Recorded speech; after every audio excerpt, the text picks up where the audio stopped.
राहुल गांधी को संसद से अयोग्य ठहराए जाने के खिलाफ एनडीए के सहयोगी भी आवाज उठाने लगे हैं। दरअसल तमिलनाडु में एनडीए की सहयोगी पार्टी पट्टाली मक्कल काची यानी पीएमके ने राहुल गांधी को अयोग्य ठहराए जाने को गलत बताते हुए इसका विरोध किया है। एक मीडिया रिपोर्ट के मुताबिक पूर्व केंद्रीय मंत्री अंबुमणि रामदास ने कहा, हमारा कांग्रेस के साथ कोई गठबंधन नहीं है, लेकिन बावजूद इसके हमें ये लगता है कि राहुल गांधी को उनके भाषण की बड़ी सजा मिली है। अदालत को उन्हें उनकी टिप्पणी के लिए चेतावनी देकर छोड़ देना चाहिए था।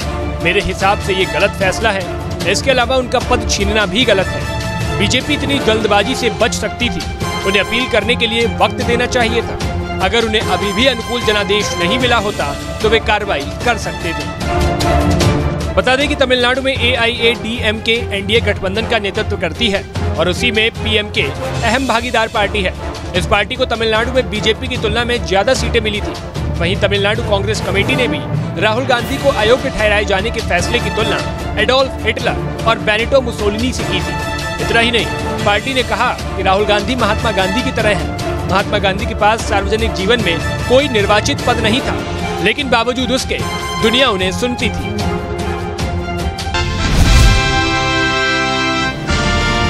ओसिया की विधायक दिव्या मदेरणा ने ट्वीट कर लिखा है, भारत के संविधान का अनुच्छेद 102(1) उन प्रावधानों का उल्लेख करता है जिनके आधार पर संसद के किसी सदस्य की सदस्यता समाप्त की जाती है, जबकि अनुच्छेद 103(1) स्पष्ट रूप से कहता है कि अनुच्छेद 102(1) में उल्लेखित आधारों पर किसी सदस्य की सदस्यता राष्ट्रपति के द्वारा चुनाव आयोग की राय के आधार पर समाप्त होगी। राहुल गांधी जी की सदस्यता समाप्त करने में न राष्ट्रपति और न ही चुनाव आयोग पिक्चर में है। सीधा लोकसभा अध्यक्ष ने ही निर्णय ले लिया।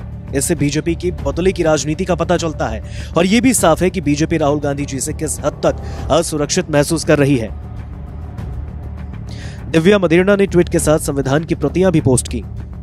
आपको बता दें कि मोदी सरनेम को लेकर किए गए कमेंट पर कांग्रेस नेता राहुल गांधी के खिलाफ साल 2019 में मानहानि का मामला दर्ज हुआ और इस मामले में सूरत की एक कोर्ट ने राहुल गांधी को दोषी करार देते हुए उन्हें 2 साल की सजा सुनाई। हालांकि सुनवाई के दौरान राहुल गांधी को जमानत भी मिल गई।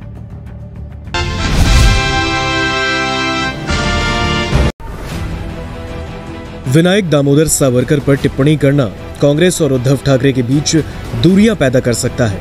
ये हम इसलिए कह रहे हैं क्योंकि उद्धव ठाकरे ने कांग्रेस के नेता राहुल गांधी को सावरकर पर बयानबाजी से बचने की सीधे शब्दों में चेतावनी दे दी। महाराष्ट्र के पूर्व मुख्यमंत्री ने कहा कि मैं राहुल गांधी को बताना चाहता हूं कि हम आपकी भारत जोड़ो यात्रा में साथ चले, क्योंकि वो लोकतंत्र को बचाने के लिए जरूरी था। लेकिन मैं राहुल गांधी से खुलकर कहता हूं कि सावरकर हमारे लिए भगवान की तरह है और हम उनका अपमान बर्दाश्त नहीं करेंगे। हम लोकतंत्र को बचाने के लिए साथ हैं, लेकिन ऐसे बयान न दें और न ऐसे कदम उठाएं जो दरार पैदा करें।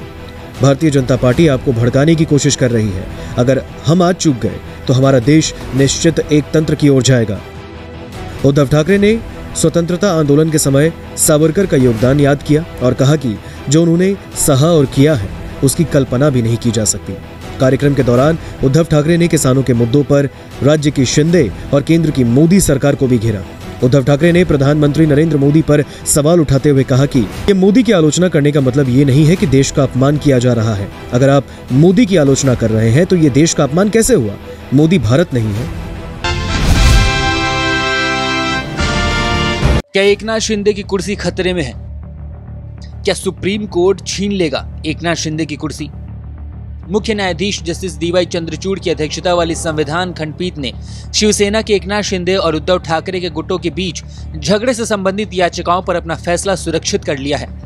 अब इस फैसले के बाद एकनाथ शिंदे डरे हुए हैं। डर इस बात का है कि कहीं सुप्रीम कोर्ट उनकी कुर्सी न छीन ले। यही सोचते हुए वो ये भी सोच रहे हैं कि अगर उनकी कुर्सी चली जाती है तो उनका राजनीतिक करियर का क्या होगा।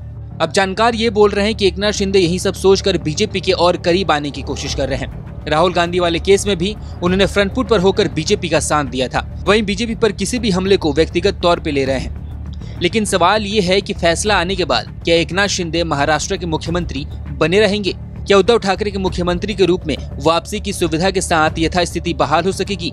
क्या शिंदे गुट के विधायक अयोग्यता का सामना करेंगे? क्या सदन को भंग करके एक बार फिर से चुनाव कराया जाएगा या मौजूदा स्थिति बनी रहेगी? सबसे पहले तो आपको ये बता दें कि सुप्रीम कोर्ट चाहे तो किसी मुख्यमंत्री को उसकी कुर्सी से हटा सकता है, जैसे 2016 अरुणाचल में हुआ था।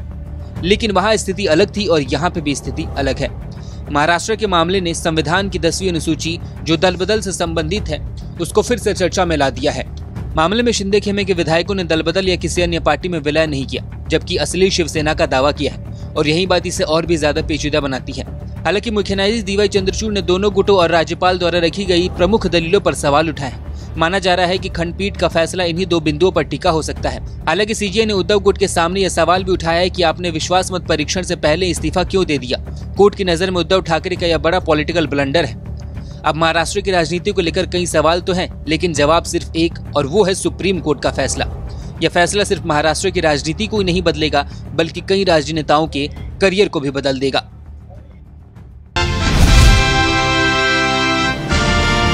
अगर मोदी को सीना चीर के देखो अदानी मिलेगा, अदानी की सीना चीर के देखो मोदी मिलेगा। मोदी का सीना चीर कर देखोगे तो अडानी मिलेगा और अडानी का सीना चीर कर देखोगे तो मोदी मिलेगा। ये शब्द हैं कांग्रेस नेता अधीर रंजन चौधरी के। रविवार को दिल्ली के राजघाट पर कांग्रेस ने राहुल गांधी की लोकसभा से सदस्यता जाने के विरोध में संकल्प सत्याग्रह किया। यहाँ कांग्रेस अध्यक्ष मल्लिकार्जुन खड़गे, प्रियंका गांधी, अशोक गहलोत समेत कांग्रेस के कई छोटे बड़े नेताओं ने देश के सामने अपनी अपनी बात रखी। इस कड़ी में जब अधीर रंजन चौधरी बोलने आए तो उन्होंने पीएम मोदी और भाजपा पर जमकर हमला बोला। अधीर रंजन ने राहुल गांधी की सदस्यता जाने को पीएम मोदी की साजिश बताया और कहा कि राहुल गांधी के सवालों से पीएम के 36 इंच की छाती सुकड़ गई है। राहुल जी जब मसला उठाई थी सदन के अंदर, जो सवाल राहुल गांधी की तरफ से पूछे गए थे, उसका एक जवाब मैं बड़ी दावे के साथ कहते हैं, एक जवाब हमारे पीएम नरेंद्र मोदी जी नहीं दिए, बल्कि बजाय ये है कि दिखाते हैं बाहर 56 इंच छाती वाले एक महापुरुष है, लेकिन राहुल गांधी जी की ये जो तीखी सवाल थे, उस सवाल से उनका 56 इंच छाती सिकुड़ते गए थे। अधीर रंजन यही नहीं रुके, उन्होंने आगे कहा कि राहुल गांधी ने मोदी और अडानी पर सवाल उठाए हैं और वो साबित होते जा रहे हैं। अगर मोदी का सीना चीर कर देखो तो अडानी मिलेगा और अडानी का सीना चीर कर देखो तो मोदी मिलेगा। आप जानते हैं, अगर मोदी को सीना चीर के देखो अदानी मिलेगा, अदानी की सीना चीर के देखो मोदी मिलेगा।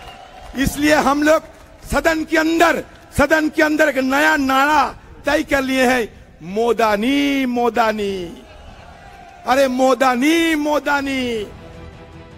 कांग्रेस के इस संकल्प सत्याग्रह में सभी नेताओं ने राहुल गांधी को देश की आवाज बताया और भाजपा को लोकतंत्र के लिए खतरा। अब देखना दिलचस्प होगा कि कांग्रेस के इस संकल्प सत्याग्रह से देश को क्या मैसेज जाएगा। आप जानते हैं, अगर मोदी को सीना चीर के देखो अदानी मिलेगा, अदानी की सीना चीर के देखो मोदी मिलेगा। इसलिए हम लोग सदन के अंदर एक नया नारा तय कर लिए हैं, मोदानी मोदानी, अरे मोदानी मोदानी।